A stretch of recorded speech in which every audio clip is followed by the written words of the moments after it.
ಓಂ ಭೇದ ವ್ಯಪದೇಶಾಚ ಓಂ. ಈ ಸೂತ್ರಕ್ಕೆ ಸಂಬಂಧಪಟ್ಟಂತೆ ತತ್ವಪ್ರಕಾಶಿಕ ನಾವು ನೋಡ್ತಾ ಇದ್ದೀವಿ. ಅಲ್ಲಿ ಬ್ರಹ್ಮೈವ ಸನ್ ಬ್ರಹ್ಮಾಪ್ನೋತಿ ಇತ್ಯಾದಿ ವೇದ ವಾಕ್ಯಗಳಿಗೆ ಹೇಗೆ ಅರ್ಥ ಮಾಡಬೇಕು ಅಂತ ಅನ್ನೋದನ್ನು ಕೂಡ ನೋಡಿದ್ದೀವಿ.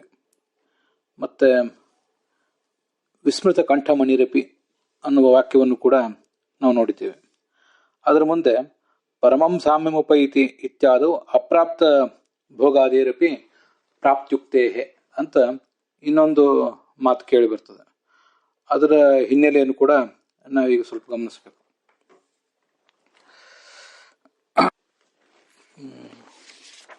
ಯದಾ ಪಶ್ಯತೆ ರುಗ್ಮವರ್ಣಂ ಕರ್ತಾರಮೀಶಂ ಪುರುಷಂ ಬ್ರಹ್ಮಯೋನಿಂ ತದಾ ವಿದ್ವಾನ್ ಪುಣ್ಯಪಾಪೇ ವಿಧೂಯ ನಿರಂಜನ ಪರಮಂ ಸಾಮ್ಯಮುಪೈತಿ ಅಂತ ಹೀಗೊಂದು ವೇದವಾಕ್ಯ ಇದೆ. ಇದು ಅಥರ್ವಣ ಉಪನಿಷತ್ತಿನ ಮಾತು. ಇದಕ್ಕೆ ಸಂಬಂಧಪಟ್ಟಂತೆ ನೀವು ಭಾವದೀಪ ನೋಡಬೇಕು. ಅದರ ಹಿನ್ನೆಲೆ ಕೊಟ್ಟಿದ್ದಾರೆ ನನು ಅಂತ. ನಿನ್ನೆ ದಿವಸ ನನು ವಿಸ್ಮೃತ ಕಂಠಮಣಿ ಅಂತಿದೆಯಲ್ಲ, ಅದನ್ನು ನೋಡಿದ್ದೀರಿ. ಅದಾದ್ಮೇಲೆ ನನು ಅಂತಿದೆಯಲ್ಲ, ಅಲ್ಲಿಂದ ಭಾವದೀಪ ಟಿಪ್ಪಣಿಯಲ್ಲಿ ಗಮನಿಸ್ಬೇಕು. ಈ ಮೊದಲು ಆ ಶ್ರುತಿ ಏನು ಹೇಳ್ತಿದೆ ಅನ್ನೋದನ್ನು ನೋಡಬೇಕು. ಪಶ್ಯ ಅಂದರೆ ಜ್ಞಾನಿ ಅಂತ ಅರ್ಥ. ಜ್ಞಾನಿಯಾದ ಈ ಸಾಧಕ ರುಕ್ಮವರ್ಣಂ ಬಂಗಾರದ ವರ್ಣದ, ಕರ್ತಾರಂ ಜಗತ್ತಿನ ಕರ್ತಾರನಾದ, ಈಶಂ ಒಡೆಯನಾದ, ಬ್ರಹ್ಮಯೋನಿಂ ಚತುರ್ಮುಖ ಬ್ರಹ್ಮನಿಗೂ ಕಾರಣನಾದ ಪುರುಷಂ ಪರಮಾತ್ಮನನ್ನು ನೋಡ್ತಾನೋ ಆಗ ವಿದ್ವಾನ್, ಅದೇ ಸಾಧಕನಿಗೆ ವಿಶೇಷಣ. ವಿದ್ವಾನ್ ಪಶ್ಯ ಅಂತ ಎರಡೆರಡು ಯಾಕೆ ಕೊಟ್ಟಿದ್ದಾರೆ ಅಂದ್ರೆ ಮತ್ತೆ ಯಾವಾಗಾದ್ರು ಮುಂದಿನ ಇನ್ನೊಂದು ಬಾರಿ ನೋಡೋಣ. ಪುಣ್ಯ ಪಾಪೇ ವಿಧೂಯ, ತನ್ನ ಪ್ರಾರಬ್ಧವನ್ನೆಲ್ಲವನ್ನು ಕೂಡ ಕಳೆದುಕೊಂಡು ನಿರಂಜನ ದೋಷರಹಿತನಾಗಿ ಪರಮಂ ಸಾಮ್ಯಮುಪೈತಿ, ಭಗವಂತನ ಪರಮ ಸಾಮ್ಯವನ್ನು ಪಡೀತಾನೆ ಅಂತ ಹೀಗೆ ಅಥರ್ವಣ ಉಪನಿಷತ್ತಿನಲ್ಲಿ ಬಂದಿದೆ. ಈ ಪುಂಸ್ತ್ವಾದಿವತ್ವಸ್ಯ ಸತಃ ಅಭಿವ್ಯಕ್ತಿಯೋಗಾತಿಥಿ ಭಾಷ್ಯೋಕ್ತ ದಿಶ ಪ್ರಾಕ್ ಸತಯೇವ ಜ್ಞಾನಾನಂದಾದಿರೂಪ ಸಾಮ್ಯಸ್ಯ ಮುಕ್ತವು ಅವಿದ್ಯಾ ನಿವೃತ್ತಿರೂಪ ಅಭಿವ್ಯಕ್ತ್ಯ ಯಥಾ ಸಾಮ್ಯ ಉಪೈತಿ ಇತ್ಯುಕ್ತಿ ತದ್ವದಸ್ತು ಬ್ರಹ್ಮಾಪ್ಯೇತಿ ಇತಿ ಯುಕ್ತಿ. ಈ ವಾಕ್ಯವನ್ನ ಅವ್ರು ಯಾಕೆ ತಗೊಂಡಿದ್ದಾರೆ, ಯಾಕೆ ಅವರು ಪ್ರಶ್ನೆ ಮಾಡುವವರು ಹೇಳ್ತಾ ಇದ್ದಾರೆ ಅಂದ್ರೆ, ಈ ವಾಕ್ಯಕ್ಕೆ ನೀವೇನು ಅರ್ಥ ಮಾಡ್ತೀರಿ ದ್ವೈತಿಗಳು ಅಂತ ಅನ್ನೋದನ್ನ ಮೊದಲು ನಮಗೆ ಅವರು ನೆನಪು ಮಾಡಿ ತೋರಿಸ್ತಾ ಇದ್ದಾರೆ. ಪ್ರಾಕ್ ಸತಯೇವ ಜ್ಞಾನಾನಂದಾದಿ ಸ್ವರೂಪಸ್ಯ, ಈ ಹಿಂದೆ ನಮಗೆ ಜೀವರಿಗೆ ಅನಾದಿ ಕಾಲದಿಂದಲೂ ಜ್ಞಾನ ಆನಂದ ಇತ್ಯಾದಿಗಳ ಒಂದು ಸಮಾನತೆ ಅನ್ನೋದು ಇದ್ದೇ ಇದೆ. ಭಗವಂತನಿಗೂ ಜೀವನಿಗೂ ಸಮಾನತೆ ಅನ್ನೋದು ಇದ್ದೇ ಇದೆ. ಯಾಕೆಂದ್ರೆ ಜೀವ ಭಗವಂತನ ಪ್ರತಿಬಿಂಬ, ನಮಗಿದು ಗೊತ್ತಿದೆ. ಆದ್ರಿಂದ ಭಗವಂತ ಹೇಗೆ ಜ್ಞಾನಾನಂದ ಸ್ವರೂಪನೋ ಹಾಗೆ ಜೀವನು ಕೂಡ ಜ್ಞಾನಾನಂದ ಸ್ವರೂಪನಾಗಿದ್ದಾನೆ. ಆದ್ರಿಂದ ಅದು ಮುಂಚೆಯಿಂದಲೂ ಇದ್ದೇ ಇದೆ. ಪ್ರಾಕ್ಸತ ಏವ, ಮೊದಲಿಂದಲೂ ಇದೆ. ಆ ಸಾಮ್ಯ ಅನ್ನೋದು ಅಭಿವ್ಯಕ್ತ ಆಗ್ತದೆ. ಇಲ್ಲಿ ಅಭಿವ್ಯಕ್ತ ಆಗ್ತದೆ, ಮುಕ್ತಿಯಲ್ಲಿ. ಯಾಕೆ ಅಭಿವ್ಯಕ್ತ ಆಗ್ತದೆ ಅಂದ್ರೆ, ಮುಕ್ತವು ಅವಿದ್ಯಾ ನಿವೃತ್ತಿ ರೂಪ ಅಭಿವ್ಯಕ್ತಿಯ. ಮುಕ್ತಿಯಲ್ಲಿ ನಮ್ಮ ಅವಿದ್ಯಾದ ಆವರಣ ಕಳೆದು ಹೋಗುವುದರಿಂದ ಅಲ್ಲಿ ಅದು ಅಭಿವ್ಯಕ್ತ ಆಗ್ತದೆ. ಆದ್ರಿಂದ ಸಾಮ್ಯಂ ಉಪೈತಿ ಅಂತ ಹೇಳ್ತಾರೆ. ಅಲ್ಲಿ ಸಾಮ್ಯಂ ಉಪೈತಿ ಹೇಗೆ, ಇದನ್ನು ಗಮನಿಸ್ಬೇಕಲ್ಲ ನೀವು ಕೂಡ, ದ್ವೈತವಾದಿಗಳಾದಂಥ ನೀವು ಕೂಡ. ಸಾಮ್ಯಂ ಉಪೈತಿ ಹೇಗೆ? ಸಾಮ್ಯ ಮೊದಲಿಂದಲೂ ಇದ್ದದ್ದೇ ಅಲ್ವ. ಹಾಗಾದ್ರೆ ಮೊದಲಿಂದಲೂ ಇದ್ದ ಸಾಮ್ಯವನ್ನ ಮತ್ತೀಗ ಪಡಿತಾನೆ ಅಂತಂದ್ರೆ ಅದಕ್ಕೆ ಆ ಸಾಮ್ಯ ಅಭಿವ್ಯಕ್ತ ಆಗ್ತದೆ ಅಂತ ನೀವು ಅರ್ಥ ಮಾಡ್ಬೇಕಲ್ಲ. ಹಾಗಾದ್ರೆ ಉಪೈತಿ ಅನ್ನೋದಕ್ಕೆ ಹೊಸದಾಗಿ ಪಡಿತಾನೆ ಅಂತ ಅರ್ಥ ಅಲ್ಲ. ಹಾಗೆ ನೀವು ಕೂಡ ದ್ವೈತವಾದಿಗಳು ಅಂಟುಕೊಳ್ಳಿಕ್ ಬರೋದಿಲ್ಲ. ಉಪೈತಿ ಅಂತ ಅನ್ನೋದಕ್ಕೆ ಹೊಂದುತ್ತಾನೆ ಅಂತ ಅರ್ಥ ನೀವು ಕೂಡ ಮಾಡ್ಬೇಕಾಗ್ತದೆ. ಹೊಂದುತ್ತಾನೆ ಅಲ್ಲ, ಅಭಿವ್ಯಕ್ತ ಆಗ್ತದೆ ಅಂತ ಅರ್ಥ ಮಾಡ್ಬೇಕಾಗ್ತದೆ. ಉಪೈತಿ ಅನ್ನೋದಕ್ಕೆ ಮೂಲತಃ ಹೊಂದುತ್ತಾನೆ ಅಂತ ಅರ್ಥ ಇದ್ರೂ ಕೂಡ ಅಭಿವ್ಯಕ್ತ ಆಗ್ತದೆ ಅಂತ ಅರ್ಥ ನೀವು ಮಾಡಬೇಕಾಗ್ತದೆ, ಹಿಂದೆ ಇದ್ದಿದ್ದಕ್ಕೆ. ಅದಕ್ಕೆ ಒಂದು ದೃಷ್ಟಾಂತವನ್ನೇ ನೀವು ಕೂಡ ಕೊಟ್ಟಿದ್ದೀರಿ. ನಾವೇನೇನು ವ್ಯಾಖ್ಯಾನ ಮಾಡಿದ್ದೀವಿ ಅನ್ನೋದನ್ನೆಲ್ಲ ಅವರು ಒಂದೊಂದಾಗಿ ತೋರಿಸ್ತಾ ಇದ್ದಾರೆ ಪ್ರಶ್ನೆ ಮಾಡುವರು. ಪುಂಸ್ತ್ವಾದಿವತ್ವಸ್ಯ ಸತಃ ಅಭಿವ್ಯಕ್ತಿ ಯೋಗಾತ್, ಇಲ್ಲದೇ ಇದ್ದದ್ದು ಯಾವುದು ಕೂಡ ಅಭಿವ್ಯಕ್ತ ಆಗ್ಲಿಕ್ಕೆ ಬರೋದಿಲ್ಲ, ಇದ್ದದ್ದೇ ಅಭಿವ್ಯಕ್ತ ಆಗಬೇಕು. ಹಾಗೇನೆ ಜ್ಞಾನಾನಂದ ಸ್ವರೂಪವೂ ಕೂಡ ಜೀವನಿಗೆ ಮೊದಲಿಂದಲೂ ಇದ್ದೇ ಇದೆ, ಅದೇ ಅಭಿವ್ಯಕ್ತ ಆಗ್ತದೆ. ಅದಕ್ಕೊಂದು ದೃಷ್ಟಾಂತ. ಪುಂಸ್ತ್ವಾದಿವತ್ವಸ್ಯ, ಗಂಡಿನಲ್ಲಿ ಗಂಡುತನ ಮೊದಲಿಂದಲೂ ಇದ್ದೇ ಇರ್ತದೆ. ಅದೇ ಅಭಿವ್ಯಕ್ತ ಆಗೋದು ಮುಂಚೆ ಅವನು ಆಮೇಲೆ ಅವನು ಯೌವನಕ್ಕೆ ಬಂದಾಗ ಇದ್ದದ್ದೇ ಅಭಿವ್ಯಕ್ತ ಆಗೋದು. ಹಾಗೆ ಹೆಣ್ಣಿನಲ್ಲಿಯೂ ಕೂಡ ಹೆಣ್ತನ ಇದ್ದೇ ಇರ್ತದೆ. ಅದಕ್ಕಾಗಿ ಪುಂಸ್ತ್ವಾದಿವತ್ವಸ್ಯ ಅಂತ ಹೇಳೋದು. ಹೆಣ್ತನವೂ ಕೂಡ ಮೊದಲಿಂದಲೂ ಇದ್ದೇ ಇರ್ತದೆ, ಅದು ಅಭಿವ್ಯಕ್ತ ಆಗ್ತದೆ ಅಷ್ಟೆ. ಹೀಗೆ ಅವು ಇದ್ದದ್ದೇ ಅಭಿವ್ಯಕ್ತ ಆಗ್ತವೆ ಹೊರತು ಇಲ್ಲದೇ ಇದ್ದದ್ದು ಯಾವುದು ಕೂಡ ಅಭಿವ್ಯಕ್ತ ಆಗೋದಿಲ್ಲ. ಕಲ್ಲಿನಲ್ಲಿ ಅಥವಾ ಯಾವುದೋ ಕಟ್ಟಿಗೆಯಲ್ಲಿ ಯಾವುದೋ ಪುಸ್ತಕ, ಹೆಣ್ಣು ಪುಸ್ತಕ ಗಂಡು ಪುಸ್ತಕ ಅಂತ ಏನೂ ಇರೋದಿಲ್ಲ. ಯಾಕೆಂದ್ರೆ ಮೊದಲಿಂದ ಅಲ್ಲಿ ಇಲ್ಲವೇ ಇಲ್ಲ. ನೀವೇನು ಪ್ರಯತ್ನ ಪಟ್ಟರು ಕೂಡ ಅದ್ರಲ್ಲಿ ಅಭಿವ್ಯಕ್ತ ಆಗೋದೂ ಇಲ್ಲ. ಹೆಣ್ಣಿನ ಬಂಗಾರದಿಂದ ಬೆಳ್ಳಿಯಿಂದ ಹೆಣ್ಣಿನ ಗಂಡಿನ ಗೊಂಬೆ ಮಾಡಬಹುದು, ವಿಗ್ರಹ ಮಾಡಬಹುದೇ ಹೊರತು ಅದನ್ನು ವಾಸ್ತವಾರ್ಥದಲ್ಲಿ ಹೆಣ್ಣು ಗಂಡು ಅಂತ ಯಾರು ಹೇಳೋದಿಲ್ಲ. ಮೊದಲಿಂದ ಅಲ್ಲಿ ಇರಲೇ ಇಲ್ಲ, ಅದು ಅಭಿವ್ಯಕ್ತ ಆಗಲೂ ಇಲ್ಲ. ಅದೇ ಪುಂಸ್ತ್ವ ಸ್ತ್ರೀತ್ವ ಅನ್ನೋದು ಸ್ವತಃ ಮೊದಲು ಇದ್ದದ್ದೇ ಅಭಿವ್ಯಕ್ತ ಆಗ್ತದೆ. ಆದ್ರಿಂದ ಅದು ಭಾಷ್ಯ, ಅಲ್ಲಿ ಅಥರ್ವಣ ಭಾಷ್ಯ. ಅದಕ್ಕನುಸಾರವಾಗಿ ಹಿಂದಿದ್ದಂತಹ ಜ್ಞಾನಾನಂದ ಸ್ವರೂಪವೇ ಮುಕ್ತಿಯಲ್ಲಿ ಅವಿದ್ಯಾ ನಿವೃತ್ತಿ ಆದ ಮೇಲೆ ಅಭಿವ್ಯಕ್ತ ಆಗ್ತದೆ. ಅವಿದ್ಯಾ ನಿವೃತ್ತಿ ಆಗುವುದು ಅನ್ನುವುದೇ ಅಭಿವ್ಯಕ್ತಿ. ಆ ದೃಷ್ಟಿಯಿಂದ ನೀವೇನ್ ಮಾಡ್ತೀರಿ, ಪರಮಂ ಸಾಮ್ಯಂ ಉಪೈತಿ ಅಂತ ಹೇಳ್ತೀರಿ. ಸಾಮ್ಯವನ್ನು ಪಡೆಯುವುದಂದ್ರೆ ಏನು ಹೊಸದಾಗೇನು ಪಡೆಯುವುದಲ್ಲ, ನೀವು ಹಾಗೆ ವ್ಯಾಖ್ಯಾನ ಮಾಡೇ ಇದ್ದೀರಿ. ಮತ್ತು ನೀವು ಅಲ್ಲಿ ವ್ಯಾಖ್ಯಾನ ಮಾಡಿದ್ದೀರಿ ಅಂದಮೇಲೆ ಇಲ್ಲಿ ಯಾಕೆ ಮಾಡಬಾರ್ದು? ತದ್ವದಸ್ತು ಬ್ರಹ್ಮಾಪ್ಯೇತಿ. ಹಾಗೇನೆ ಬ್ರಹ್ಮ ಅಪ್ಯೇತಿ ಅಂದ್ರೆ ಬ್ರಹ್ಮವನ್ನು ಪಡಿತಾನೆ ಅಂತ ಶಬ್ದದ ಅರ್ಥ ಇರಬಹುದು. ಆದರೆ ಅದಕ್ಕೆ ಅರ್ಥ ಮಾಡುವಾಗ ಮೊದಲೇ ಬ್ರಹ್ಮ ಇದ್ದವನು ಆ ಬ್ರಹ್ಮತ್ವವನ್ನು ವ್ಯಕ್ತ ಮಾಡ್ಕೋತಾನೆ ಅಂತ ಅರ್ಥ ಮಾಡ್ಬೋದಲ್ಲ. ಮೊದಲೇ ಬ್ರಹ್ಮನೇ ಆಗಿದ್ದಾನೆ, ಅವಿದ್ಯಾದ ಆವರಣ ಇತ್ತು, ಅವಿದ್ಯಾ ನಿವೃತ್ತಿ ಅನ್ನುವಂಥ ಅಭಿವ್ಯಕ್ತಿ ಆಮೇಲೆ ಆಯಿತು ಅಂತ ಹೀಗೆ ಮಾಡಬಹುದಲ್ವಾ ಅಂತ ಒಂದು ಪ್ರಶ್ನೆ ನಮ್ಮ ಕಣ್ಣೆದುರಿಗೆ ಬರ್ತದೆ. ಅದನ್ನ ರಾಘವೇಂದ್ರ ಸ್ವಾಮಿ ಟಿಪ್ಪಣಿ ಜೊತೆಗೆ ಆ ಪ್ರಶ್ನವನ್ನ ನಾವು ನೋಡಿದ್ದೀವಿ. ಈಗ ಅದಕ್ಕೆ ಉತ್ತರ ಪರಮಂ ಸಾಮ್ಯ ಉಪೈತಿ ಟೀಕಾದಲ್ಲಿ ಅದರ ಉತ್ತರವನ್ನ ಸಂಕ್ಷಿಪ್ತವಾಗಿ ಕೊಟ್ಟಿದ್ದಾರೆ. ಪರಮಂ ಸಾಮ್ಯ ಉಪೈತಿ ಇತ್ಯಾದು ಅಪ್ರಾಪ್ತ ಭೋಗಾದೇರಪಿ ಪ್ರಾಪ್ತ್ಯುಕ್ತೇ. ಈ ಮುಕ್ತಿ ಅಂತ ಅನ್ನೋದು ಏನಿದೆಯಲ್ಲ, ಅದು ಈ ಹಿಂದೆ ಯಾವುದಿದೆ ಅದೇ ನಮಗೆ ಸಿಗುವುದು ಅಂತ ಅನ್ನೋದನ್ನ ನಾವು ಒಪ್ಪೋಣ. ಆದರೆ ಅಷ್ಟು ಮುಕ್ತಿ ಅಂದ್ರೆ ಅದೊಂದೇ ಮುಕ್ತಿ ಅಲ್ಲ. ಮುಕ್ತಿ ಅಂತನ್ನೋದು ಅನೇಕ ಅಂಶಗಳನ್ನು ಒಳಗೊಂಡಿದೆ, ಅನೇಕ ಹಂತಗಳನ್ನು ಒಳಗೊಂಡಿದೆ. ಅದರಲ್ಲಿ ಈ ಹಿಂದೆ ಇಲ್ಲದೇ ಇದ್ದದ್ದು ಬರುವ ಕೆಲವು ಅಂಶಗಳು ಕೂಡ ಇವೆ. ಅದು ನಾವೀಗ ಗಮನಿಸಬೇಕಾದದ್ದು. ಹಿಂದೆ ಇರುವ ಜ್ಞಾನಾನಂದ ಸ್ವರೂಪವನ್ನೇ ವ್ಯಕ್ತ ಮಾಡ್ಕೊಳ್ಳುವುದು ಅಂತ ಅನ್ನೋದು ಒಂದು ವಿಚಾರ. ಅದಲ್ಲದೆ ಹಿಂದೆ ಇಲ್ಲದೇ ಇರುವಂತಹ ಕೆಲವು ಸಂಗತಿಗಳನ್ನು ಆವಾಗ ನಾವು ಮುಕ್ತಿಯಲ್ಲಿ ಕಾಣುತ್ತೇವೆ. ಆದ್ರಿಂದ ಇಲ್ಲದೇ ಇರುವುದು ಕೆಲವಲ್ಲಿ ಬರ್ತದೆ, ಅದೇ ಪ್ರಾಪ್ತಿ. ಅದೇನು ಇಲ್ಲದೇ ಇದ್ದು ಬರುವುದು ಅಂದ್ರೆ ಏನಾಗಾದ್ರೆ, ನಾನು ಹೇಳಿದೆ ಮುಕ್ತಿಯ ಅನೇಕ ಹಂತಗಳನ್ನು ಒಳಗೊಂಡಿದೆ ಅಂತ ಹೇಳಿದೆ. ಅನೇಕ ಮಗ್ಗಲುಗಳಿವೆ, ಅದರಲ್ಲಿ ದೃಷ್ಟಿಕೋನಗಳಿವೆ. ಅದರಲ್ಲಿ ಹಾಗಾದ್ರೆ ಮೊದಲು ಇದ್ದದ್ದೇ ವ್ಯಕ್ತ ಆಗುವುದು ಯಾವುದು, ಆಮೇಲೆ ಬರುವುದು ಯಾವುದು ಅಂದ್ರೆ ಅದನ್ನೇ ರಾಘವೇಂದ್ರ ಸ್ವಾಮಿ ಟಿಪ್ಪಣಿಯಲ್ಲೂ ಹೇಳಿದ್ದಾರೆ. ಟೀಕಾಕ್ಕನುಸಾರವಾಗಿ ಸಂಪದ್ಯ ಅವಿಹಾಯ ಸ್ವೇನ ಶಬ್ದಾತ್ ಇತ್ಯಾದಿನ ಚತುರ್ಥೇ ಭಕ್ಷ್ಯಮಾಣ ದಿಶ. ಮುಂದೆ 4ನೇ ಪಾದದಲ್ಲಿ ಅದ್ರ ಬಗ್ಗೆ ಮತ್ತೆ ಹೆಚ್ಚು ಸ್ಪಷ್ಟೀಕರಣ ಬರ್ತದೆ ಫಲಾಧ್ಯಾಯದಲ್ಲಿ. ಆ ಫಲಾಧ್ಯಾಯಕ್ಕನುಸಾರವಾಗಿ ಒಂದು ಉಪನಿಷತ್ತಿನ ವಾಕ್ಯವನ್ನು ಕೂಡ ನಾವೀಗ ನೆನಪು ಮಾಡ್ಕೋಬೇಕು. ಮುಂದೆ ಅದ್ರ ಬಗ್ಗೆ ವಿವರಗಳನ್ನು ನೋಡ್ತೇವೆ, ಆದ್ರೂ ಕೂಡ ಈಗ ಒಂದಿಷ್ಟು ಅದ್ರ ಬಗ್ಗೆ ನೆನಪು ಮಾಡ್ಕೋಬೇಕು. ಅದೇನಂದ್ರೆ ಸತತ್ರ ಪರಿಯೇತಿ ಜಕ್ಷನ್ ಕ್ರೀಡನ್ ರಮಮಾಣ ಸ್ತ್ರೀಭಿರ್ವಾ ಯಾನ ಇರ್ವಾ. ಇದು ಛಾಂದೋಗ್ಯದ ಮಾತು ನಂಗೆ ನೆನಪು. ಆ ಜೀವ ತತ್ರ ಪರಿಯೇತಿ, ಆ ಮುಕ್ತ ಲೋಕದಲ್ಲಿ ಹೋಗಿರ್ತಾನೆ. ಜಕ್ಷನ್, ಅದಕ್ಕೆ ಬೇರೆ ಬೇರೆ ಅರ್ಥಗಳಿದೆ. ದಾನ ಇತ್ಯಾದಿ ಯಜ್ಞ ಇತ್ಯಾದಿಗಳನ್ನು ಮಾಡ್ತಾನೆ. ಕ್ರೀಡಿಸ್ತಾನೆ. ರಮಮಾಣ ವಿಹರಿಸ್ತಾನೆ. ಯಾರ ಜೊತೆಗೆ? ಸ್ತ್ರೀಭಿ, ಪುರುಷ ಸ್ತ್ರೀಯರ ಜೊತೆಗೆ ವಿಹರಿಸ್ತಾನೆ, ಸ್ತ್ರೀ ಪುರುಷನ ಜೊತೆಗೆ ವಿಹರಿಸ್ತಾಳೆ. ಯಾನ ಇರುವ ಅನೇಕ ವಾಹನಗಳನ್ನು ಕೂಡ ಅಲ್ಲಿ ಅವನು ಪಡ್ಕೋತಾನೆ, ವಾಹನ ಸೌಭಾಗ್ಯವನ್ನು ಕೂಡ ಪಡ್ಕೋತಾನೆ ಅಂತ ಹೀಗೆಲ್ಲ ಬಂದಿದೆ. ಇಲ್ಲಿ ಇದೇ ನಾವು ಗಮನಿಸಬೇಕಾದ್ದು. ಇತ್ಯುಕ್ತ್ಯ ವನಿತಾದಿ ವಿಷಯ ಭೋಗಸ್ಯ ತದಭಿವ್ಯಕ್ತ ಆನಂದಾನುಭವಸ್ಯ ಚ ಅಪ್ರಾಪ್ತಸ್ಯವ ಪ್ರಾಪ್ತ್ಯುಕ್ತೇ. ಮುಕ್ತಿ ಅನ್ನೋದೇನಿದೆಯಲ್ಲ, ಮುಕ್ತಿಯಲ್ಲಿ ಈ ಹಿಂದೆ ಇದ್ದ ಜ್ಞಾನಾನಂದ ಸಮಾನತೆ, ಭಗವಂತನಿಗೆ ನಾವು ಸಮಾನರಾಗುವುದು ಹೇಗೆ? ಮೊದಲಿಂದಲೂ ಸಮಾನರಾಗೇ ಇದ್ದೀವಿ. ಜ್ಞಾನಾನಂದಗಳ ರೂಪ ಅವನದು ಹೇಗಿದೆಯಲ್ಲ, ಹಾಗೆ ನಾವು ಕೂಡ ಜ್ಞಾನಾನಂದ ರೂಪರಾಗಿದ್ದೇವೆ. ಅದರ ಅಭಿವ್ಯಕ್ತಿಯನ್ನು ಮಾಡ್ಕೋತೇವೆ ಅಂತ ಒಂದು. ಆ ಜ್ಞಾನಾನಂದ ರೂಪ ಅಭಿವ್ಯಕ್ತ ಆಗ್ತದೆ. ಆದರೆ ಅಲ್ಲಿ ಇಲ್ಲದೇ ಇರುವುದು ಬರುವುದು ಯಾವುದು ಅಂದ್ರೆ ಈ ವಿಷಯ ಭೋಗ. ಆ ವಿಷಯ ಭೋಗ ಮೊದಲು ಎಲ್ಲಿತ್ತು? ಅಲೌಕಿಕವಾದ ವಿಷಯ ಭೋಗ ಮೊದಲು ಇರಲಿಲ್ಲ. ಲೌಕಿಕವಾದ ವಿಷಯ ಭೋಗ ಈ ಜಗತ್ತಿನಲ್ಲಿತ್ತು. ಅಲೌಕಿಕವಾದ ವಿಷಯ ಭೋಗ ಇರಲಿಲ್ಲ. ಅದು ಬರ್ತದೆ. ಅದೇ ಪ್ರಾಗ ಪ್ರಾಪ್ತ, ಹಿಂದೆ ಇಲ್ಲದೇ ಇದ್ದದ್ದೇ ಮತ್ತೆ ಬರ್ತದೆ. ಮತ್ತೆ ಆ ವಿಷಯ ಭೋಗದಿಂದ ಅಭಿವ್ಯಕ್ತವಾದ ಆನಂದದ ಅನುಭವ ಎಲ್ಲಿತ್ತು?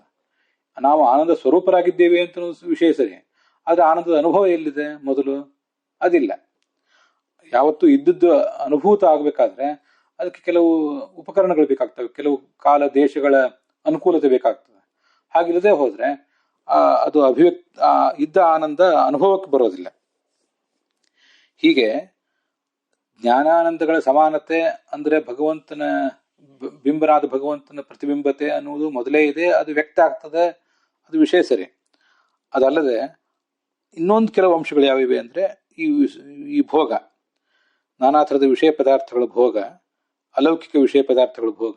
ಮತ್ತೆ ಆ ಭೋಗ ಮಾಡಿದ್ರಿಂದ ಅಭಿವ್ಯಕ್ತಿ ಆಗ್ತದೆ ಆನಂದದ ಅನುಭವ. ಆ ಆನಂದದ ವಿಷಯ ಪದಾರ್ಥಗಳ ಭೋಗದಿಂದ ಅಭಿವ್ಯಕ್ತವಾದ ಆನಂದದ ಅನುಭವ ಅದು ಹೊಸದು, ಅದು ಇಲ್ಲದೇ ಇದ್ದದ್ದೇ ಬರೋದು. ಪ್ರಾಗಪ್ತಾಕ್ತಸ್ಯೇವ ಉಕ್ತೇಹೇ ಇತ್ಯಭಿಪ್ರಾಯ. ಇದನ್ನೇ ಬೇರೆ ಬೇರೆ ಕಡೆ ವರ್ಣನೆ ಮಾಡಿದ್ದಾರೆ. ಜಿಜ್ಞಾಸಾಧಿಕರಣದಲ್ಲಿ ಕೂಡ ವರ್ಣನೆ ಮಾಡಿದ್ದಾರೆ, ಸುಧಾದಲ್ಲಿ. ಅದಕ್ಕೊಂದು ಶ್ಲೋಕ ಹೇಳ್ತಾರೆ. ಇದನ್ನು ನಾವು ತತ್ವನಿರ್ಣಯದಲ್ಲೂ ಕೂಡ ನೋಡಿದ್ದೀವಿ ಈ ಶ್ಲೋಕನ. ಅಜ್ಞಾನಾಂ ಜ್ಞಾನದೋ ವಿಷ್ಣು ಜ್ಞಾನಿನಾಂ ಮೋಕ್ಷದಶ್ಚ ಸಹ ಆನಂದದಶ್ಚ ಮುಕ್ತಾನಾಂ ಸಯೇವೈಕೋ ಜನಾರ್ದನಃ ಅಂತ ನೋಡಿ. ಅಜ್ಞರಾದವರಿಗೆ ಜ್ಞಾನವನ್ನು ಕೊಡ್ತಾನೆ, ಮತ್ತೆ ಜ್ಞಾನಿಗಳಾದವರಿಗೆ ಮೋಕ್ಷವನ್ನು ಕೊಡ್ತಾನೆ. ಜ್ಞಾನ ಪಡ್ಕೊಂಡ ಮೇಲೆ, ಮುಕ್ತರಾದ ಮೇಲೆ ಅವರಿಗೆ ಆನಂದ ಕೊಡುವುದು ಕೂಡ ಅವನ ಕೈಯಲ್ಲಿದೆ. ಆ ಆನಂದವನ್ನ ಮುಕ್ತಿ ಹೋದ ಮೇಲೆ ಅನುಭವಕ್ಕೆ ಬರುವಂತೆ ಮಾಡ್ತಾನೆ ಅಂತ ಅದ್ರ ತಾತ್ಪರ್ಯ. ಸಯೇವೈಕೋ ಜನಾರ್ದನಃ. ಇಲ್ಲಿ ಅದ್ರ ಪೂರ್ಣ ಶ್ಲೋಕ ಇಲ್ಲಿಲ್ಲ ರಾಘವೇಂದ್ರ ಸ್ವಾಮಿ ಟಿಪ್ಪಣಿಯಲ್ಲಿ, ನಾನು ಅದನ್ನ ನೆನಪಿನಿಂದ ಹೇಳಿದೆ. ಅಂದಹಾಗೆ ಇದು ಸ್ಕಂದ ಪುರಾಣದ ವಾಕ್ಯ, ಪುರಾಣ ವಾಕ್ಯ ಆದ್ರಿಂದ ಸ್ತ್ರೀಯರು ಕೂಡ ಅದನ್ನ ಹೇಳಬಹುದು. ನಿತ್ಯ ಅನುಸಂಧಾನ ಮಾಡ್ಲಿಕ್ಕೆ ತುಂಬಾ ಚೆನ್ನಾಗಿದೆ. ನಾನು ಮೇಲಿಂದನ್ನ ಮಂಗಲಾಚರಣದಲ್ಲಿ ಇತ್ಯಾದಿ ಕಡೆಗಳಲ್ಲಿ ಹೇಳ್ತಿರ್ತೇನೆ, ಪ್ರವಚನದ ಆರಂಭದಲ್ಲಿ ಇತ್ಯಾದಿ ಕಡೆಗಳಲ್ಲಿ. ಹೀಗೆ ಆನಂದವನ್ನು ಕೊಡುವುದು ಅನ್ನೋದು ಏನಿದೆ ಅವನ ಕೈಯಲ್ಲಿದೆ. ಇದನ್ನೇ ನಾವು ಗಮನಿಸಬೇಕಾದದ್ದು. ಮುಕ್ತಿ ಅಂತನ್ನುವುದು ಕೆಲವು ಹಂತಗಳನ್ನು ಒಳಗೊಂಡಿದೆ, ಕೆಲವು ಆಂಗಲ್ಗಳನ್ನು ಒಳಗೊಂಡಿದೆ. ಮುಕ್ತಿ ಅಂದ್ರೆ ಏನೋ ಒಂದು ಮೊದಲೇ ಇದ್ದದ್ದು ಸಿಕ್ಕಿಬಿಡುವುದು ಅಂತನ್ನುವುದು ಒಂದು, ಅದಿಲ್ಲ ಅಂತಲ್ಲ, ಅದ್ರ ಜೊತೆಗೆ ಇವು ಸಂಗತಿಗಳು ಕೂಡ ಇವೆ. ಆದ್ರಿಂದ ಅದು ಹೊಸದಾಗಿ ಇಲ್ಲದೆ ಇದ್ದದ್ದು ಬರ್ತದೆ. ಅದನ್ನೇ ಅಲ್ಲಿ ಬ್ರಹ್ಮೈವಸನ್ ಬ್ರಹ್ಮಾಪ್ಯೇತಿ ಅಂದ್ರೆ ಆ ಮುಕ್ತಿಯನ್ನು ಪಡಿತಾನೆ ಅಂತ ಅವ್ರು ಹೇಳುವುದು, ಪಡೀತಾನೆ ಅಂತ ಹೇಳುವುದು ಈ ದೃಷ್ಟಿಯಿಂದ ಸರಿಯಾಗ್ತದೆ ಅಂತ ಅದರ ತಾತ್ಪರ್ಯ. ಇಲ್ಲಿ ತುಂಬಾ ಸುಂದರವಾದಂತಹ ಒಂದು ಚಿಂತನೆ ಮಾಡಿದ್ದಾರೆ ರಾಘವೇಂದ್ರ ಸ್ವಾಮಿಗಳು, ಅದು ಚೆನ್ನಾಗಿದೆ. ಈಗ ಆನಂದ ಅನ್ನೋದು ಅಭಿವ್ಯಕ್ತ ಆಗ್ತದೆ ಅಂತ ಹೇಳ್ತಿರಲ್ಲ, ಅಲ್ಲೇ ಮುಂದೆ ಇದೆ, ನೀವು ಗಮನಿಸಬಹುದು. ಇತ್ಯತ್ರ ಸುಧಾಯಾಮ್ ಅಂತಿದೆ. ಸುಧಾದಾದ್ಮೇಲೆ ನಚ ಆನಂದ ಸ್ವರೂಪಮೇವ. ಅಲ್ಲ, ಆನಂದ ಅನ್ನೋದು ಅಭಿವ್ಯಕ್ತ ಆಗ್ತದೆ ಅಂತಿರಲ್ಲ, ಆನಂದ ಅನುಭವಕ್ಕೆ ಬರ್ತದೆ ಅಂತ. ಆನಂದ ಅಂದ್ರೆ ಅದೆಲ್ಲೋ ಹೊರಗಿಂದ ಆನಂದ ಅಲ್ವಲ್ಲ, ಜೀವ ಸ್ವರೂಪಭೂತವಾದ್ದೇ ಆನಂದ ಅಲ್ವ. ಸಚ ಅವಿದ್ಯಾ ನಿವೃತ್ತೋ ಸ್ವತಃ ಸಿದ್ಧ ಏವ. ಅವಿದ್ಯಾ ಆವರಣದ, ಅಜ್ಞಾನದ ಆವರಣ ಹೊರಟೋದ್ಮೇಲೆ, ಅಂದ್ರೆ ಜೀವಾಚ್ಛಾದಿಕ ಪರಮಾಚ್ಛಾದಿಕ ಇತ್ಯಾದಿಗಳು ಎಲ್ಲವೂ ಕೂಡ ಹೊರಟೋದ್ಮೇಲೆ ಆನಂದ ಅಂತನ್ನೋದು ನಮ್ಮ ಸ್ವರೂಪಭೂತವೇ ಆದ ಆನಂದ, ಅದು ತಾನಾಗೆ ಸಿದ್ಧ ಆಗ್ತದೆ. ಅಲ್ಲ, ಆನಂದ ಸಿದ್ಧ ಆಗದೆ ಆನಂದ ಸಿದ್ಧ ಆಗಿರ್ಬೋದು, ಅದು ಅನುಭವ ಸಿದ್ಧ ಆಗೋದಿಲ್ಲ ಅಂದ್ರೆ ಒಂದು ಅನುಭವ ಆದ್ರೂ ಎಲ್ಲಿಂದ ಬರ್ತದೆ?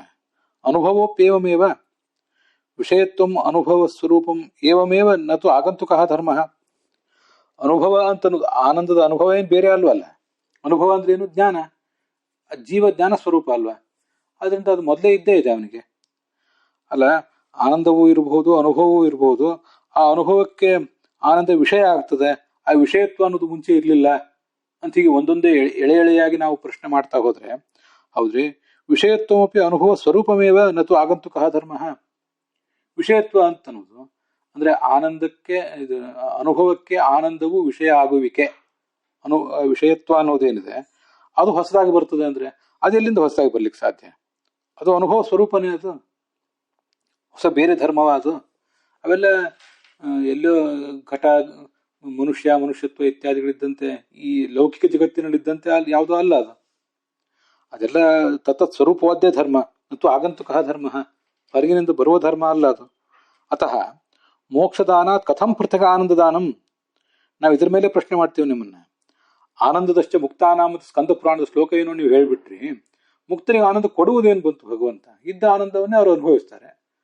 ಆದ್ರಿಂದ ಅವನು ಭಗವಂತ ಕೊಡುವುದೇನು? ಮೋಕ್ಷವನ್ನು ಕೊಟ್ಟ ಅಂದ್ರೆ ಮುಗೀತು. ಮತ್ತೆ ಆನಂದವನ್ನು ಕೊಡುವುದು ಅಂದ್ರೆ ಏನು ಅಂತ ಪ್ರಶ್ನೆ ಬಂದ್ರೆ, ಉಚ್ಯತೆ. ಅದರಲ್ಲಿ ನಾವು ಗಮನಿಸಬೇಕಾದಂಥ ಒಂದು ಅಂಶ ಇದೆ ಅಂತಾರೆ. ಈ ಜೀವ ಸ್ವರೂಪಕ್ಕೆ ಆವರಣ ಇದೆಯಲ್ಲ, ಅದಕ್ಕೆಲ್ಲ ಯಾವ್ದಾವ್ದು ಆವರಣ ಅಂತ ನಾವು ಒಂದ್ಸರಿ ಅವಲೋಕನ ಮಾಡಬೇಕು. ಜೀವ ಸ್ವರೂಪಕ್ಕೆ ಅವಿದ್ಯಾ ಅಂತ ಅನ್ನೋದು ಆವರಕವಾಗಿದೆ. ಆಮೇಲೆ ಜೀವಾಚ್ಛಾದಿಕ ಅಜ್ಞಾನ ಅದೇನೇನೋ ಹೇಳ್ತೇವಲ್ಲ, ಅದೆಲ್ಲ ಸೆಕೆಂಡರಿ. ಅವಿದ್ಯಾತು ನಿಮಿತ್ತ ಮಾತ್ರಂ. ಅವಿದ್ಯಾ ಅಂತ ಅನ್ನೋದು ಕೇವಲ ನಿಮಿತ್ತ. ಮುಖ್ಯವಾಗಿ ಕಾರಣ ಯಾವ್ದಾಗಾದ್ರೆ ಈ ಪರಮೇಶ್ವರ ಶಕ್ತಿರೇವ ಜೀವ ಸ್ವರೂಪ ಆವರಣಂ. ಇದನ್ನು ನೀವು ಬೇರೆ ಕಡೆ ಎಲ್ಲಾದ್ರೂ ಈ ಮಧ್ವಮತ ಸಾರ, ಪದಾರ್ಥ ಸಂಗ್ರಹ ಇತ್ಯಾದಿ ಕಡೆಗಳಲ್ಲೆಲ್ಲ ಓದಿರಬಹುದು. ಭಗವಂತನ ಶಕ್ತಿ ಅನ್ನುವುದೇ ಜೀವ ಸ್ವರೂಪಕ್ಕೆ ಪ್ರಧಾನವಾದ ಆವರಣ. ಮತ್ತೆ ಅವಿದ್ಯಾ ಅಂತ ಅನ್ನೋದು ನಿಮಿತ್ತ ಮಾತ್ರ. ಆದ್ದರಿಂದ ಅವಿದ್ಯೆ ಹೋದ್ರೂ ಕೂಡ ನ ಅಶೇಷ ಆನಂದ ಅಭಿವ್ಯಕ್ತಿ. ಇದನ್ನು ಗಮನಿಸ್ಬೇಕು. ಅವಿದ್ಯಾ ಹೋಗ್ತದೆ ತಾನಾಗೆ, ಅದೇನು ಭಗವಂತನ ಹಂಗೇನು ಅನ್ನುವಂತಿಲ್ಲ. ಅವಿದ್ಯಾ ಹೋದ್ರೂ ಕೂಡ ನಮ್ಮ ಪೂರ್ಣವಾದ ಆನಂದ ಅನ್ನುವುದು ಅಭಿವ್ಯಕ್ತ ಆಗುವುದೇ ಇಲ್ಲ. ಹಾಗಾದ್ರೆ ಅದು ಆಗುವುದು ಯಾವಾಗ ಅಂದ್ರೆ, ಯಾವದೀಶ್ವರ ಏವ ಸ್ವಕೀಯಾಂ ಬಂಧಶಕ್ತಿಂ ತಥೋ ನ ವ್ಯಾವರ್ತಯತೆ. ಯಾವಾಗ ಎಲ್ಲಿವರೆಗೆ ಈಶ್ವರ ತನ್ನ ಬಂಧಕ ಶಕ್ತಿಯನ್ನ, ತನ್ನ ಇಚ್ಛೆಯನ್ನ ಶಕ್ತಿಯನ್ನ ಅವನು ತಥೋ ನ ವ್ಯಾವರ್ತಯತೆ, ಆ ಜೀವನ ಸ್ವರೂಪಕ್ಕೆ ಆವರಕವಾಗಿರುವ ತನ್ನ ಇಚ್ಛಾಶಕ್ತಿಯನ್ನ, ತನ್ನ ಬಂಧಕ ಶಕ್ತಿಯನ್ನ ಅವನು ಅಲ್ಲಿಂದ ತೊಲಗಿಸುವ ತನಕವೂ ಅದು ಪೂರ್ಣ ಅಭಿವ್ಯಕ್ತ ಆಗುವುದೇ ಇಲ್ಲ ಆನಂದ. ಹೀಗೆ ಭಗವಂತ ಆ ಜೀವನಿಗೆ ಆವೃತವಾಗಿರುವ ತನ್ನ ಬಂಧ ಶಕ್ತಿಯನ್ನು ತೊಲಗಿಸ್ತಾನೆ ಅನ್ನೋದಿದೆಯಲ್ಲ, ಇದು ಕೂಡ ಮುಕ್ತಿಯಲ್ಲಿರುವಂತಹ ಒಂದು ಆಂಗಲ್ ಇದೆ. ಇದು ಮೊದಲಿರ್ಲಿಲ್ಲ ಅಂದ್ರೆ ಮೊದಲು ಅದು ಇದ್ದು ಬಿಟ್ಟು ಸಂಸಾರ ಹೇಗೆ ಬರ್ತದೆ? ನಮಗೆ ಸಂಸಾರ ಹೋದಾಗಲೇ ಅದು ಬರೋದು. ಅತಯೇವ ಆನಂದ ಹ್ರಾಸ ವೃದ್ಧಿ ವಕ್ಷ್ಯತೆ. ಹೀಗೆ ಭಗವಂತ ತನ್ನ ಪರಮೇಶ್ವರ ಶಕ್ತಿಯನ್ನ ಅವನು ಸರಿಸ್ತಾನೆ, ಕಿತ್ತೊಗಿತಾನೆ ಅಂತೆಲ್ಲ ಏನಿದೆಯಲ್ಲ, ಆದ್ರಿಂದಲೇ ಜೀವನಿಗೆ ಆನಂದ ಹ್ರಾಸ ಆಗ್ತದೆ. ಅದು ಅದು ಸ್ವಲ್ಪ ಗಮನಿಸಬೇಕಾದಿದೆ. ಕೆಲವರು ಜೀವರು ಏನಾದರೂ ಮಾಡಬಾರ್ದಂಥ ಕೆಲಸಗಳನ್ನು ಮಾಡಿದ್ರೆ ಅವ್ರಿಗೆ ಸಿಗಬೇಕಾದ ಆನಂದದಲ್ಲಿಯೂ ಕೂಡ ಕೆಲವು ಹ್ರಾಸ ಆಗ್ತದೆ ಅಂತ ನಾವು ಬೇರೆ ಬೇರೆ ಕಡೆ ಓದಿದ್ದೀವಿ. ಭಾಗವತ ತಾತ್ಪರ್ಯದಲ್ಲಿಯೂ ಆ ಎಲ್ಲ ವಿಷಯ 6ನೇ ಸ್ಕಂದ 5ನೇ ಸ್ಕಂದ ಇತ್ಯಾದಿ ಕಡೆಗಳಲ್ಲಿ ಬಂದಿದೆ. ಆದ್ರಿಂದ ನಿಮ್ಮ ಆನಂದ ಸ್ವರೂಪ ಅಭಿವ್ಯಕ್ತ ಆಗಿದ್ರೂ ಕೂಡ ಈ ಭಗವಂತ ತನ್ನ ಇಚ್ಛಾಶಕ್ತಿಯನ್ನು ಇನ್ನೂ ಪೂರ್ಣವಾಗಿ ತೊಲಗಿಸಿಲ್ಲ. ಆದ್ರಿಂದ ಆನಂದದಲ್ಲಿ ಸ್ವಲ್ಪ ಕಡಿತ ಆಗಬಹುದು. ಮತ್ತೇನು ಆನಂದ ಬಂದ ಮೇಲೆ ಸ್ವಲ್ಪ ವಿಶೇಷ ಕರ್ಮಗಳನ್ನು ನೀವು ಮಾಡಿದ್ರಿಂದ ಆನಂದ ಅಭಿವ್ಯಕ್ತಿಯು ಕೂಡ ಆಗಬಹುದು. ಅತಯೇವ ಅಂದ್ರೆ ಪರಮೇಶ್ವರನ ಇಚ್ಛಾಶಕ್ತಿ ಅಥವಾ ಅವನ ಬಂಧಕ ಶಕ್ತಿಯ ಮೂಲಕವೇ ಅಂತರ್ಥ. ತಥಾಚ ತದಪೇಕ್ಷೆಯ ಪರಮಂ ಸಾಮ್ಯಮುಪೈತಿ ಇತ್ಯುಕ್ತಿ. ಆದ್ರಿಂದ ಈ ಭಗವಂತನ ಪ್ರತಿಬಂಧಕ ಶಕ್ತಿ, ಅವನ ಇಚ್ಛಾಶಕ್ತಿ ಅನ್ನೋದೇನಿದೆಯಲ್ಲ, ಅದನ್ನು ದೃಷ್ಟಿಯಲ್ಲಿಟ್ಕೊಂಡು ಪರಮ ಸಾಮ್ಯವನ್ನು ಜೀವ ಪಡಿತಾನೆ ಅಂತ ವರ್ಣನೆ ಮಾಡಿದ್ದಾರೆ. ಭಾಗವತ ತಾತ್ಪರ್ಯದಲ್ಲಿ ಮತ್ತೊಂದು ಶ್ಲೋಕ ಇದೆ, ನಾನು ಹೇಳಿದ್ನಲ್ಲ, ಈ ಪರಮೇಶ್ವರ ಶಕ್ತಿಯನ್ನು ಅನ್ನೋದೇ ಜೀವ ಸ್ವರೂಪಕ್ಕೆ ಆವರಣ ಅಂತ. ಅದಕ್ಕೆ ಪೂರಕವಾಗಿ ಅಶರೀರಸ್ಯ ಜೀವಸ್ಯ ಶರೀರೋತ್ಪತ್ತಿ ಕಾರಣಂ ಈಶ್ವರೇಚ್ಛಾ ಪ್ರಾಥಮಿಕೆ ದ್ವಿತೀಯ ನಹಿ ಕಿಂಚನ ದ್ವಿತೀಯ ಪ್ರಕೃತಿ ಪ್ರೋಕ್ತ ಅಂತ ಒಂದು ಮಾತಿದೆ ಭಾಗವತ ತಾತ್ಪರ್ಯದಲ್ಲಿ. 2ನೇ ಸ್ಕಂದ ಇದ್ದಿರಬೇಕು. ಮೂಲತಃ ಜೀವ ಅಶರೀರ ಅಂದ್ರೆ ಅವನಿಗೆ ಜೀವ ಸ್ವರೂಪಭೂತವಾದ ಶರೀರ ಮಾತ್ರ ಇದೆ. ಲಿಂಗದೇಹ ಅಂತ ಅನ್ನೋದು ಅನಾದಿ ಕಾಲದಿಂದ ಅವನಿಗೆ ಬಂದಿದೆ. ಆದ್ರೆ ಒಂದು ದಿವಸ ಅದು ಹೊರಟು ಹೋಗ್ಬೇಕಾದದ್ದು. ಅನಿರುದ್ಧ ದೇಹ ಮತ್ತು ಹೊರಗಿನ ತಂದೆ ತಾಯಿಯಿಂದ ಬಂದ ದೇಹಗಳಂತೂ ಅವನಿಗೆ ಅನಾದಿ ಕಾಲದಿಂದ ಇಲ್ಲವೇ ಇಲ್ಲ. ಹೀಗೆ ಮೂಲತಃ ಜೀವ ಅಶರೀರ. ಆದ್ರೆ ಅವನಿಗೆ ಈ ಅನಿರುದ್ಧ ಶರೀರದ ಆವರಣ ಬಂತ ಹೇಗೆ? ಆಮೇಲೆ ಭೌತ ದೇಹದ 4ನೇ ದೇಹದ ಆವರಣ ಬಂತ ಹೇಗೆ? ಹಾಗೆ ಆ ಲಿಂಗದೇಹವು ಕೂಡ ಅನಾದಿ ಕಾಲದಿಂದ ಆತನ ಹಿಡಿದಿಟ್ಟಿದೆ. ಇದ್ದ ಲಿಂಗದೇಹ ಹೋಗ್ಬೇಕು, ಇದೆಲ್ಲ ಹೋಗುವುದು ಹೇಗೆ? ಅದು ಇಲ್ಲ. ಈಗ ಅನಾದಿ ಕಾಲದಿಂದ ಲಿಂಗದೇಹ ಆದ್ರೂ ಅವನಿಗೆ ಬಂತ ಹೇಗೆ? ಮತ್ತೆ ಅನಿರುದ್ಧ ದೇಹ ಮತ್ತೆ ಭೌತ ದೇಹಗಳು ಬಂದವು ಹೇಗೆ? ಅಲ್ಲಿ ನಾನು ಹೇಳುವಾಗ ಸ್ವಲ್ಪ ವ್ಯತ್ಯಾಸ ಆಗಿದ್ದು ಗಮನಿಸ್ಬೇಕು. ಅನಿರುದ್ಧ ದೇಹ ಮತ್ತು ಭೌತ ದೇಹ ಆಮೇಲೆ ಬರೋದು, ಲಿಂಗದೇಹ ಬರುವುದಲ್ಲ. ಇದು ಇರುವುದಾದರೂ ಹೇಗೆ, ಅದನ್ನು ವಿಚಾರ ಮಾಡ್ಬೇಕಲ್ಲ. ಇದ್ದದ್ದು ಕೂಡ ಭಗವಂತನ ಅಧೀನವೇ ಅಂತ ಪ್ರಶ್ನೆ ಮಾಡಿಕೊಂಡು, ಅಶರೀರನಾದ ಜೀವನಿಗೆ ಈ ಶರೀರ ಹುಟ್ಟುವುದು ಯಾವುದರಿಂದ, ಅನಿರುದ್ಧ ದೇಹ ಮತ್ತು ಭೌತ ದೇಹ ಹುಟ್ಟುವುದು ಅಂದರೆ ಈಶ್ವರೇಚ್ಛ. ಎಲ್ಲ ಕಡೆನೂ ಈಶ್ವರೇಚ್ಛನೇ ಕಾರಣ, ಉಳಿದ ಅಜ್ಞಾನ ಇತ್ಯಾದಿಗಳು ಆಮೇಲೆ. ಅದರಿಂದಲೇ ಭಗವಂತನೇ ಯಾವ ಕಲ್ಪದಲ್ಲಿ ಯಾವ ಜೀವನನ್ನು ಸೃಷ್ಟಿಗೆ ತರಬೇಕು, ಯಾವನನ್ನ ಯಾವಾಗ ಮುಕ್ತನನ್ನಾಗಿ ಮಾಡಬೇಕು ಅನ್ನೋದ್ರಲ್ಲ ಅವನೇ ತನ್ನ ಇಚ್ಛಾನುಸಾರವಾಗಿ ಮಾಡ್ತಾನೆ. ಯಮೇ ವೈಷ ವೃಣತೆ ತೇನ ಲಭ್ಯ, ಇದೆಲ್ಲ ಕಾಠಿಕೋಪನಿಷತ್ತಿನ ಮಾತನ್ನು ಅದನ್ನೇ ಹೇಳ್ತದೆ. ಭಗವಂತ ಏನನ್ನು ಬಯಸ್ತಾನೋ, ಯಾವ ಜೀವನನ್ನ ಯಾವ ಕಾಲದಲ್ಲಿ ಯಾವ ದೇಶದಲ್ಲಿ ಆ ಭಗವಂತ ಇವನನ್ನು ಏನಮಹಂ ಉದ್ಧರಾಮಿ ಅಂತ ಬಯಸ್ತಾನೋ ಆವಾಗ ಅವ್ರಿಗೆ ಉದ್ಧಾರ ಆಗ್ತದೆ ಹೊರತು ಅದಕ್ಕಿಂತ ಮುಂಚೆ ಅವ್ರಿಗೆ ಉದ್ಧಾರ ಆಗೋದಿಲ್ಲ.